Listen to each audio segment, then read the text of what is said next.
এই ধরনের আপনি কিছু একটা নিবেন।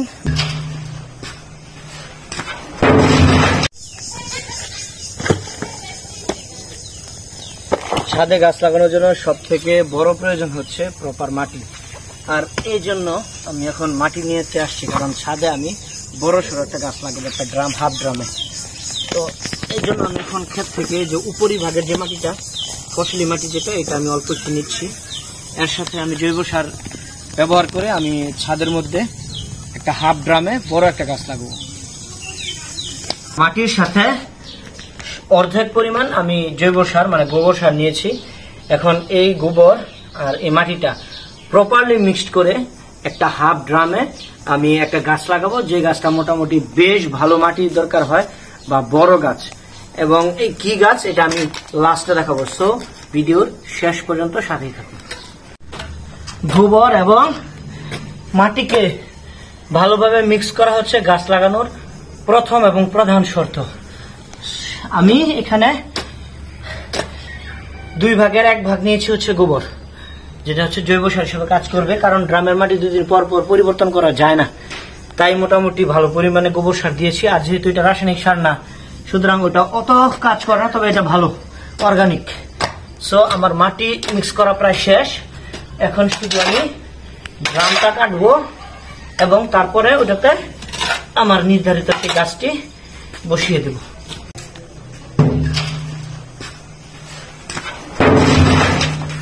এটাই হচ্ছে সেই ড্রাম, রাস্তায় যে কাজ করা হয় বিটুমিন, ওই বিটুমিনের ড্রাম এটা।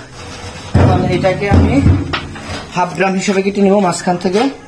তারপরে এটাতে এই মাটিটা ভরাট করে আমার সেই কাঙ্ক্ষিত গাছ রোপণ করব।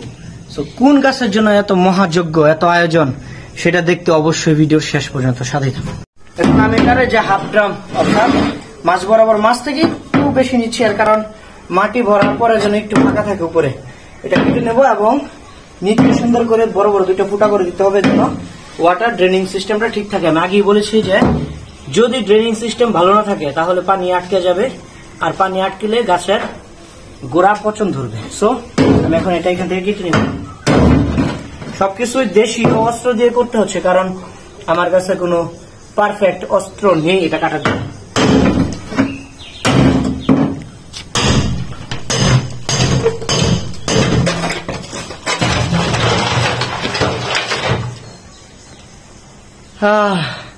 মাথার ঘাম পায়ে ফেলে একটা ভিডিও তৈরি করি, আর আপনারা একটা লাইক অথবা একটা সাবস্ক্রাইব করেন না, দুঃখজনক বিষয়। আমি আগেই বলেছিলাম যে ড্রেনেজ সিস্টেমের জন্য অবশ্যই পটের মধ্যে ভালো বড় ছিদ্র থাকতে হবে। এই যে দেখেন, আমি এখানে মোটামুটি বেশ বড় সড়ো 3টা ছিদ্র করেছি। এই ছিদ্রটা আর একটু বড় করে দিলে ভালো হইতো, জাস্ট ভালো আছে, সমস্যা নাই। 3টা বড় ছিদ্র করেছি। এখন বিষয় হচ্ছে আমি যদি মাটি দেই তাহলে তো এই ছিদ্রটা ভরে যাবে, তখন আর ড্রেনেজ সিস্টেমটা ঠিক থাকবে না। এই জন্য এই ধরনের আপনি কিছু একটা নিবেন, বা ইটের খোয়া বা এরকম কিছু একটা দিবেন যেন এটা ফাঁকা থাকে। এই যে আমি এখানে দিয়ে দিচ্ছি, এটা কিন্তু এখন ফাঁকা রয়ে গেল। ওকে, এই সেম ভাবে আপনি যে এগুলা দিয়ে দিবেন যেন ফাঁকা থাকে। ফাঁকা থাকতে হচ্ছে এটা নিচ দিয়ে আপনার ওই পানিটা বেরিয়ে যেতে পারবে। তো এই বিষয়গুলো অবশ্যই মাথায় রাখবেন, যেন কোনোভাবে এটা ছিদ্রগুলা বন্ধ হয়ে যায়। এই যে এখন মাটি দিয়ে দিলাম, এটা আস্তে আস্তে মাটি দিয়ে দিব। আবারও আমি রিচার্জ দিচ্ছি। এই যে দেখেন, এটার ভিতরে এই যে আমি মাটি দেওয়ার পরে কিন্তু ছিদ্রগুলো ঠিকঠাকই ছিল, তারপরেও আমি আবার এভাবে দিয়া গ্যাপটা ভরে দিলাম। এখন হচ্ছে এটা নিচে যার একটা দেখাই, এটাও সেম এটা রয়ে গেছে, দেখছেন? তো এই বিষয়টা হচ্ছে অবশ্যই খেয়াল রাখবেন যে আমি এইভাবে দিচ্ছি যেন একটা অংশ যে এই অংশটা যেন ফাঁকা থাকে, যে এই দিকটা ফাঁকা, এই দিকটা ফাঁকা। তো এটা পানিটা সুন্দর করে বেরিয়ে যেতে পারবে। এখন আমি ভরে দিচ্ছি মাটি দিয়ে। তো অবশ্যই মাস্ট ড্রেনেজ সিস্টেম যেন ঠিক থাকে, আর নয়তো আপনার গাছ পটে মারা যাবে।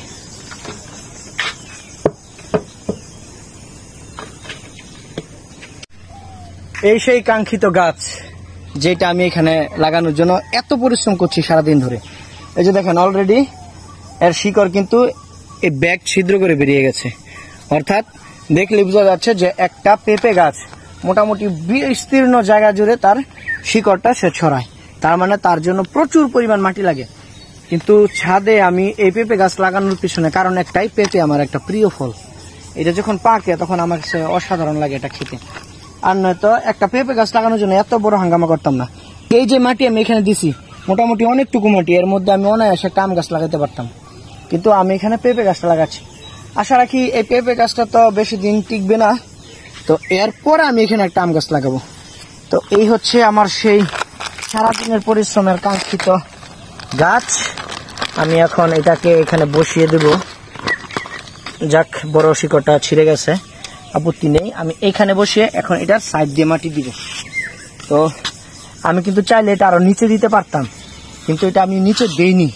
নিচে কেন দেইনি এটা আমি আপনাদেরকে ধীরে ধীরে বলছি।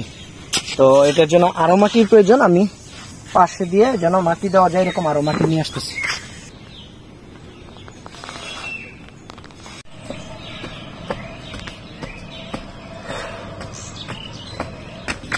একটা চারা লাগাইতে এত পরিশ্রম, এটা আগে আমি কখনোই বুঝিনি। এই একটা পেঁপে গাছ লাগাইতে দম বাইরে দিতেছে।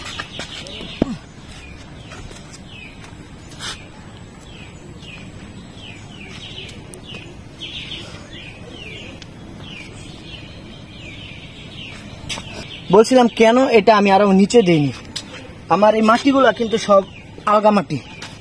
যখন এটাতে আমি পানি দিব তখন এই মাটিগুলা বসে যাবে। তো মাটিগুলা বসে গেলে কিন্তু আমার ড্রামটা খালি পড়ে থাকবে, তাহলে এত বড় ড্রাম দিয়ে আমার লাভ হলো না। এই জন্য আমি এটা উপরে লাগাইছি যেন মাটিটা বসলেও ঠিক থাকে। এই হচ্ছে মূল কারণ। তো আমার গাছ লাগানো প্রায় শেষ, ড্রামটা পুরোপুরি ভরে গেছে। এখন জাস্ট হাতে একটু আমি মাটিটা দাবিয়ে দেওয়ার চেষ্টা করছি যতটুকু হয়। এই যে এটা হচ্ছে কিন্তু গাছের মূল যে ইটা, এখানে এখানে ক্যামেরাটা ধরো, এটা হচ্ছে গাছের যে মূল মেয়াদি বলে এটাকে। হ্যাঁ, এটা আমি মাটির লেভেলে সমান রাখছি। যখন বৃষ্টি দিয়ে হবে অথবা আমি পানি দিব তখন এই মাটিটা ভিতর বসে যাবে, এটা কিন্তু বসবে না। তখন এর পাশে দিয়ে আমি আরো মাটি দিতে পারবো। এর জন্য এটা আমি উপরে রাখছি। যদি এটা আমি ভিতরে রাখতাম তাহলে এই মাটিটা বসে যাইতো, আমার ড্রামটা ফাঁকা থাকতো। তো আমার ড্রাম তো ফাঁকা রাখার কোনো প্রয়োজন নাই, তো এই জন্য আমি এটা একটু উপরের দিকে দিছি। তো এই হচ্ছে আজকের সারাদিনের আমার পরিশ্রমের ফল। মোটামুটি কত হবে, 1 ফিট বা 1.5 ফিট পরিমাণ উঁচা হবে। এটা 1-1.5 ফিট পরিমাণ আমি পুরুতে এই গাছটা আজকে লাগাইলাম, এবং আপনারা দেখতেই পাচ্ছেন আমার কি অবস্থা। তো মোটামুটি বেশ ভালো পরিশ্রম হয়েছে। এই পরিশ্রমের দিকে তাকিয়ে হইলেও ভিডিওটা একটা শেয়ার করে দিবেন এবং চ্যানেলটি অবশ্যই সাবস্ক্রাইব করে দিবেন। ধন্যবাদ সবাইকে। নেক্সট কোনো ভিডিওর আমন্ত্রণ জানিয়ে আজকে এখানে শেষ করছি।